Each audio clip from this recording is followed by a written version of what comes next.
On this installment of My Life in B Movies, we're going to talk about a movie called Alien Apocalypse. And I'll kind of jump to the end right now. It's a pretty good movie. It's a pretty good bad movie. So this movie is a movie that I might have written. We don't know. I'm really close with the writer, let's just say. It was really, really fun to make. Of course, we made this in 5 days.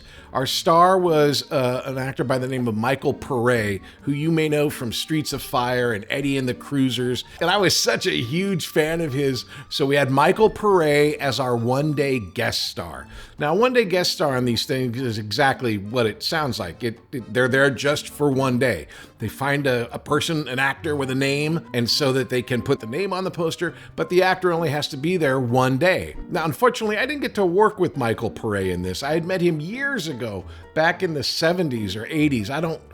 It's all foggy because I'm old. He was a really sweet guy, and he does a really good job in this movie. So Alien Apocalypse is about these organic nanobots that come from a nearby star, and they turn into aliens and they start eating people. Now, the rules with these movies is you only get a certain amount of sets, you can only shoot a certain amount of days, and you only get a certain amount of special effects shots. Everything is kind of budgeted out to the nth degree. They're really fun to shoot, but they're really kind of stressful because if you don't get everything that you need to get, then you don't get it. And there's no going back. There's no Marvel type of going back to go reshoot. So I play the character of Dr. Kirby.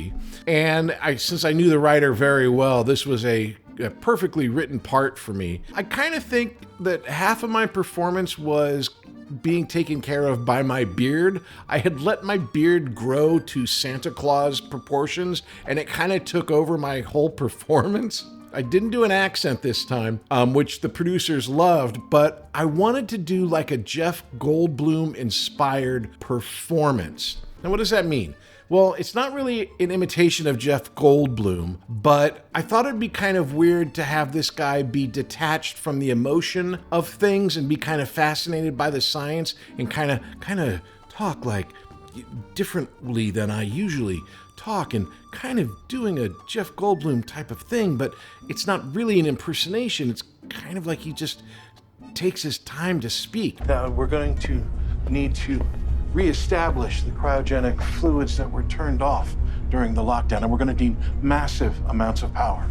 Just a different speech pattern. Now, I tell my students that part of creating a character is finding a filter, finding a way into this character that is different than you, but you're still pouring yourself into it. I do like the performance.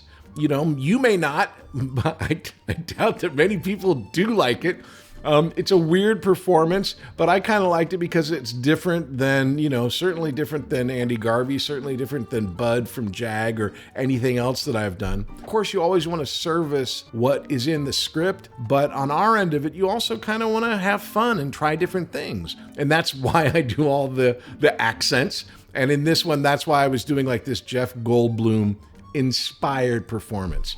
Having known the writer very, very well, I happen to know a few things. One, that Michael Pare's character, Director Storm, was named after Johnny Storm from the Fantastic Four. My character, Dr. Kirby, was named for the great Jack Kirby, who drew the Fantastic Four. Also, the two leads were named Celeste and Jeffrey. Now, Celeste and Jeffrey were the names of the leads in a movie called Soap Dish, my absolute favorite movie. If you don't know about this, go watch it now. If you do know about it, you love it, and you must go watch it now as well. There's another character by the name of Talia, who is named after my son's dog. Finally, for those of you who know, there are two troopers. One trooper is a brave trooper who does everything he can to save people, and his name is Trooper Landon. Wonder where that name came from. And of course, there's another trooper who is kind of like a weasel who does everything he can to try to get out of things and is not that bright, and his name is Trooper Bateman. Bateman! Damn it!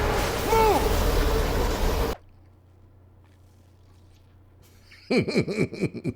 So there you go. If you're looking for a really good B movie, this is one of the ones that I really think came out pretty good. Alien Apocalypse, it's definitely a watch. Very exciting. There's nothing exciting about this.